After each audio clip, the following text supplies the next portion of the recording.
Olá galera, sou o professor Silvio Freitas e hoje nós vamos dar continuidade ao nosso círculo trigonométrico, mas hoje com foco diferenciado, com foco na tangente. Em aulas passadas, você viu que a tangente de um ângulo agudo, ou seja, dado um ângulo alfa entre 0 e π sobre 2, você conseguia definir a tangente desse ângulo, tangente de alfa, por meio de uma razão. A razão seno sobre cosseno. Bom, só que quando a gente estuda o círculo trigonométrico, a gente não fica limitado, a gente não fica preso a ângulos do primeiro quadrante, ou seja, a gente não fica preso a esse intervalo. A gente vai sair desse intervalo. E a pergunta que fica é, será que isso daqui, que foi definido para o primeiro quadrante, pode ser definido para qualquer quadrante? Ou seja, para ângulos em qualquer quadrante? Ou melhor, para ângulos que estejam em qualquer lugar do nosso círculo trigonométrico? Essa é uma pergunta a se fazer. Bom, como a tangente é definida por uma razão, uma divisão, a gente tem que recordar que uma divisão é possível desde que o denominador não seja zero, não seja nulo. Então, para isso aqui acontecer, o cosseno do ângulo, e agora eu já não estou mais falando especificamente só do primeiro quadrante, eu já estou querendo generalizar com vocês, tá? Esse ângulo ele tem que ser diferente de zero. O cosseno desse ângulo é que tem que ser diferente de zero, para que essa divisão seja possível. Então, se eu quero sair do primeiro quadrante, quero generalizar isso para qualquer arco no círculo, eu tenho que me preocupar e verificar se em algum momento isso acontece. E a gente sabe que sim. A gente sabe que existem alguns ângulos em que o cosseno é zero. A gente sabe que cada ângulo está associado a um ponto nesse plano cartesiano e que a abscissa e a ordenada desse ponto vão fornecer para a gente o quê? O seno e o cosseno daquele ângulo. Então a sua pergunta é, onde que o cosseno é zero? Porque para esses pontos a gente tem que excluir esses pontos do domínio. Quer dizer, a gente não pode falar que para esses ângulos a tangente fica definida dessa forma. Então, vamos nos perguntar, onde que o cosseno é zero? Isso aqui, ó, é uma indagação. Vamos inicialmente colocar uma interrogação aqui, como se a gente estivesse perguntando, né? Onde que o cosseno é zero? Lembra que o cosseno é zero em todos os pontos, todos os ângulos, perdão, que recaem sobre os pontos B e B'. Isso já foi visto em aulas passadas. Todos os ângulos, todos os arcos trigonométricos que recaem sobre B ou B' têm o cosseno valendo zero. Para você que já esqueceu, se você tem um ângulo que recai em B, por exemplo, vamos escrever assim, um ângulo em B, um ângulo que recai sobre esse ponto B. A gente tem que o seno dele, o seno desse ângulo, vamos dar um nome para esse ângulo? Chamar ele de um beta, ok? Então, o seno desse ângulo é 1 e o cosseno dele é 0. Então, em B, essa definição não vale. Da mesma forma como em B', tá? Se você escrever aqui ângulo em B', tá? Análogo ao que eu fiz lá, vou chamar esse ângulo em B' de beta', tá bom? Então, eu tenho que o seno desse ângulo é menos 1 e o cosseno desse ângulo é 0. Então, se a gente quer generalizar a tangente, ou seja, eu não quero ficar preso ao primeiro quadrante, se eu quero falar sobre qualquer ângulo no círculo trigonométrico, esses dois lugares, né, ângulos que estão em B ou ângulos que estão em B', eles não podem fazer parte do domínio, quer dizer, não vale essa definição para eles. Então, vamos escrever a tangente de uma outra forma. Acompanha comigo aqui no próximo quadro. Então, vamos reestruturar a nossa definição de tangente. Então, a tangente de um ângulo alfa, ela é a razão, o seno de alfa com o cosseno de alfa. Tá? Continua sendo essa razão.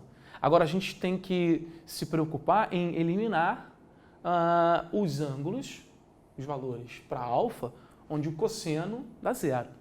E a gente viu que isso acontece sempre quando o ângulo recai em B ou em B'.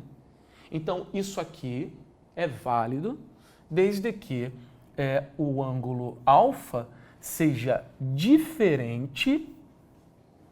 A gente agora tem que escrever a expressão geral dos arcos que recaem em B ou em B'. Bom, ângulos que recaem em B ou em B' são escritos da seguinte forma: Kπ sobre 2 com K inteiro e K sendo número ímpar. Tá? Então, se você pega números inteiros e ímpares, tá? Ou seja, 1, 3, 5, ou seja, π sobre 2, 3π sobre 2, menos 5π sobre 2, qualquer que seja um arco desse tipo, ele vai recair ou em B ou em B'. E aí, se você exclui esses elementos, você exclui esses arcos, se você pega um alfa diferente disso, você nunca está em B ou em B'. Então, fica definida a tangente desse jeito. A tangente ela pode sim ser generalizada, tá? Como seno sobre cosseno, para qualquer que seja alfa, desde que isso daqui seja mantido. Bom, e agora você deve estar se perguntando, Silvio, você fez uma demonstração geométrica para o seno, você fez uma demonstração geométrica para o cosseno, né? Você mostrou que o seno e o cosseno aparecem ali num triângulo retângulo, dentro do seu círculo trigonométrico. E a tangente? Existe alguma demonstração geométrica, alguma representação geométrica para ela? Sim, existe. E é isso que nós vamos ver agora. Tá? Acompanha comigo aqui na figura. Então, temos um círculo trigonométrico, tá? O eixo X, o eixo Y aqui. Agora, está aparecendo um outro segmento orientado aqui, que até então você nunca tinha visto. O que é isso, Silvio? Bom, inicialmente, isso aqui é apenas uma reta tangente ao círculo. Tangente em A. Ponto. Inicialmente é isso. Tá?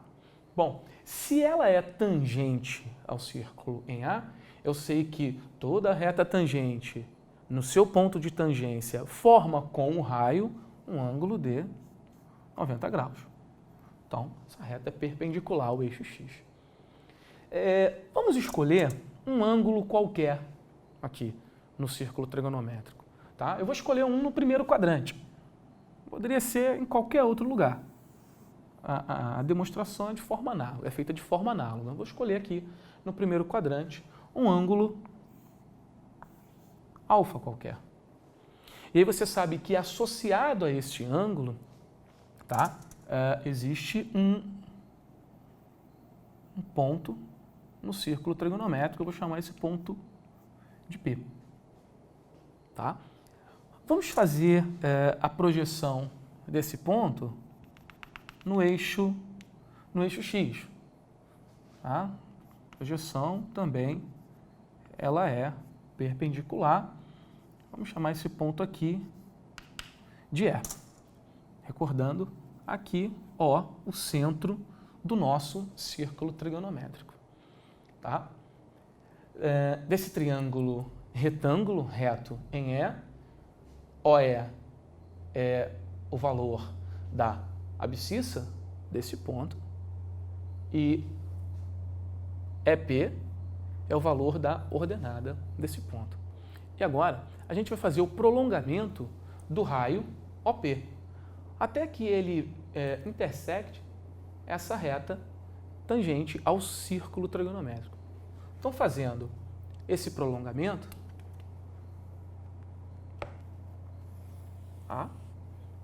obtemos sobre essa reta um outro ponto, chamá-lo de Q. Como essa reta é perpendicular ao eixo X, ou seja, forma um ângulo de 90 graus, o eixo Y também é perpendicular ao eixo X, quer dizer, você tem duas retas que formam o mesmo ângulo com uma terceira, com uma transversal, isso é condição para que essas retas sejam paralelas. Tá? Então, a gente aqui tem dois triângulos, que esses triângulos são semelhantes. Que triângulos são esses? Triângulos com vértices em O, E e P. Veja, tem um ângulo reto e um ângulo alfa. E o triângulo com vértice em O, A e Q. Também tem um ângulo reto e um ângulo alfa. Então, esses triângulos são semelhantes. Vamos escrever isso. O triângulo O, E, P é semelhante ao triângulo O, A, Q. E a gente sabe que em triângulos semelhantes, a razão entre os lados correspondentes, ela é a mesma. Quer dizer, se eu pego aqui a hipotenusa do triângulo OEP e divido pela hipotenusa do triângulo OAQ, ela vai me dar uma razão, que tem que ser a mesma se eu pegar, por exemplo, um cateto oposto a alfa do triângulo pequeno e o cateto oposto ao ângulo alfa do triângulo grande, do triângulo maior. Então vamos escrever essa razão, tá? Vamos inicialmente escrever a razão das hipotenusas. As hipotenusas são OP do triângulo pequeno e do triângulo grande, a hipotenusa é OQ. Essa razão tem que ser a mesma entre os catetos. Então, do triângulo pequeno, um cateto, né, o cateto oposto a alfa, é o EP. E o cateto oposto a alfa do triângulo grande é o AQ.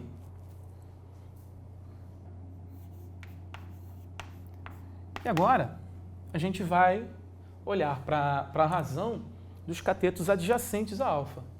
Tá? Os catetos adjacentes a alfa são do triângulo pequeno OE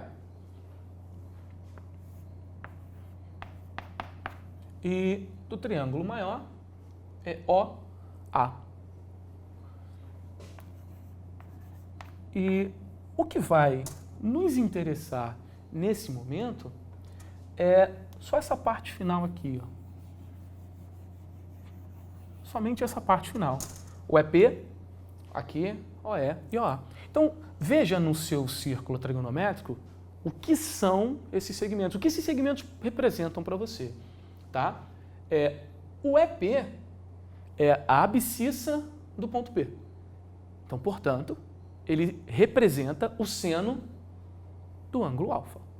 Então, reescrevendo o EP como seno de alfa. Tá? Quem é o AQ?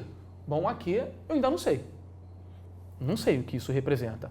AQ é a altura desse triângulo maior aqui, ó, que ficou traçado, que ficou determinado pelo prolongamento do raio intersectando essa reta tangente ao círculo. Aqui eu ainda não sei o que é. Vou deixar ele aqui guardadinho. OE. Bom, OE é a abscissa do ponto P. Portanto, se é a abscissa do ponto, ela vai me fornecer o cosseno desse ângulo. Então, isso aqui é o cosseno de alfa. E OA, de O até A, é o raio do círculo. A gente sabe que vale 1. Bom, uma igualdade desse tipo, igualdade de frações, você sabe que o produto entre os meios e os extremos tem que ser o mesmo, tá? Então, você vai multiplicar aqui, o pessoal fala multiplicar cruzado, né? Ou simplesmente você pode pegar o aqui, que aqui está dividindo, passar para lá multiplicando no lugar do cosseno, e o cosseno que está lá vem para cá dividindo, tá? Então, você vai encontrar a seguinte expressão, que o seno de alfa sobre o cosseno de alfa é igual a esse aqui, que a gente ainda não sabe o que é.